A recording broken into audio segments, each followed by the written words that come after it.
Welcome to The Explainer. So, if you've ever felt like you're working harder than ever, but somehow getting absolutely nowhere, well, you definitely aren't alone. Today, we're diving into this completely fascinating intersection of modern economic burnout and religious philosophy. Specifically, we're focusing on an integrative interpretation of the modern economy and religion centered right on Daesoon thought and the cyclic economic view. You know, we live in this era of just unprecedented material abundance, yet so many of us feel spiritually hollow and, frankly, economically trapped. Why is that? And maybe more importantly, how do we actually fix it? Well, that's exactly what we're going to unpack today by looking at the deep historical relationship between wealth, ethics, and human purpose. Okay, here's our quick roadmap for the explainer. First, we'll look at the modern economic Sisyphus, then four modern economic problems, religion's role in the economy, the cyclic economic view, Daesoon thought and money, and finally, a new economic synthesis. Let's get right into it. Section 1. The modern economic Sisyphus. To kick things off, we really have to look at the spiritual suffering of modern people. Despite all this incredible material abundance around us, there's a profound lack of motivation and meaning in our daily lives. It's exactly like Sisyphus from Greek mythology, endlessly pushing that massive boulder up a hill only for it to roll right back down. We're facing a very similar dilemma.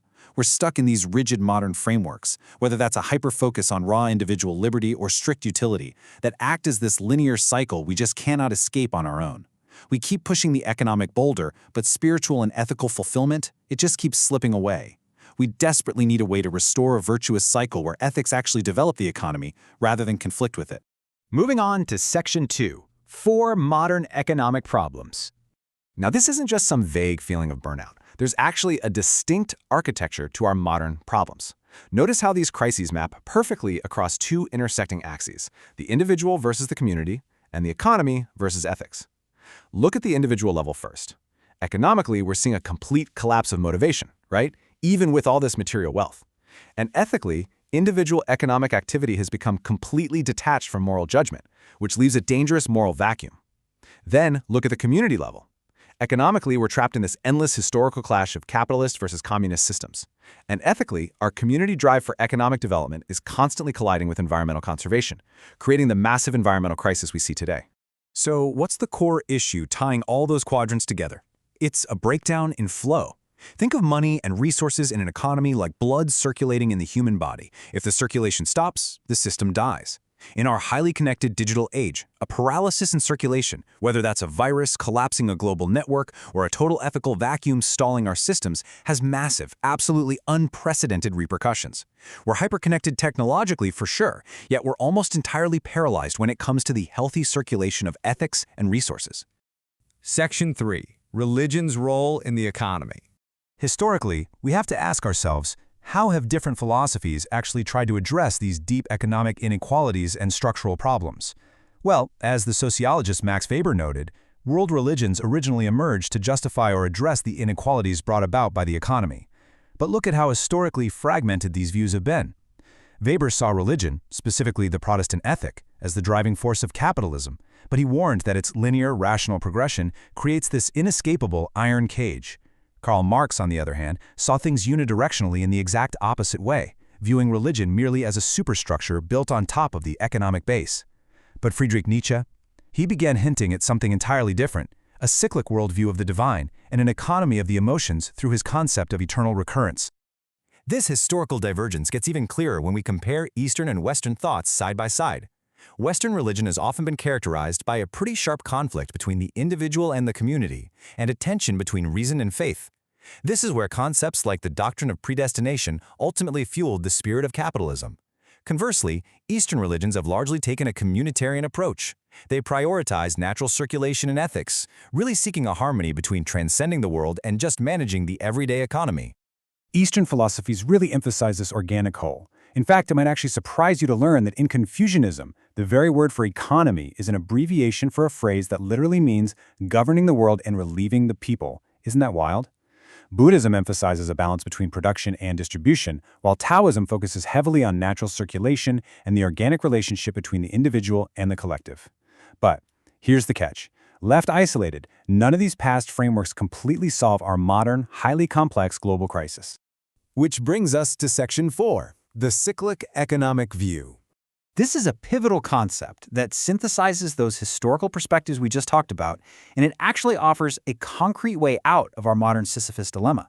Rather than being trapped in Weber's linear iron cage or caught in the unidirectional strictures of Marx, this concept proposes a higher dimensional movement. Basically, think of the cyclic economic view as a postmodern method that integrates the absolute best parts of global religious and economic thought. It takes mutually opposing linear movements and forces them to reconcile through the continuous dynamic process of circulation. And it's totally a scientifically justified approach, too.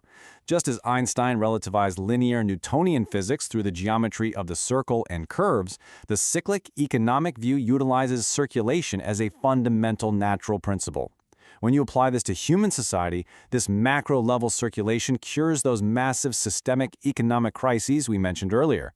At the same time, on a microscopic level, it provides the individual with a renewed, sustainable motivation for personal development. All right, Section 5, Daesoon thought and money. So, how does all this abstract framework apply practically to the wealth we interact with every single day? Well, in Taoism thought, there's this central tenet: money is a thing created and used through the principle of circulation. This completely reframes wealth for us. Money is not just some static object meant to be hoarded or linearly accumulated in an iron cage. No, it's fundamentally an energy meant to flow. And if it stops circulating, the entire system paralyzes. To maintain this flow, Daesoon thought presents a cyclic ethic of distribution. It operates on the principle that all things are created by the mandate of heaven and must be used according to each person's actual needs. It's this beautiful internal circulation that integrates the ethical communitarianism of Eastern traditions with the individualistic drive of Western thought, creating a perfectly balanced scale. And finally, Section 6, a new economic synthesis. Let's bring it all together. What should you take away from this, and how does it actually resolve those 4 massive modern crises we started with?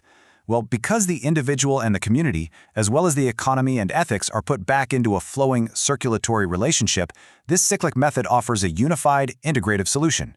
Number 1, it cures the individual's lack of meaning by restoring economic motivation. 2, it cures the moral vacuum by binding economic action back to ethical distribution. 3, it transcends that exhausted capitalist communist systems debate by prioritizing circulation over rigid ideology. And lastly, it harmonizes economic development with environmental conservation because, in a true cycle, you literally cannot destroy the source of your own prosperity. I'll leave you with this final thought to ponder. We don't have to be Sisyphus, endlessly pushing a boulder up a linear hill. By embracing circulation, we can integrate our economic reality with our ethical purpose. Think about your own resources, your time, your own wealth. How can you shift from a mindset of accumulation to one of healthy ethical circulation? Thank you so much for joining me on this explainer today, and keep learning.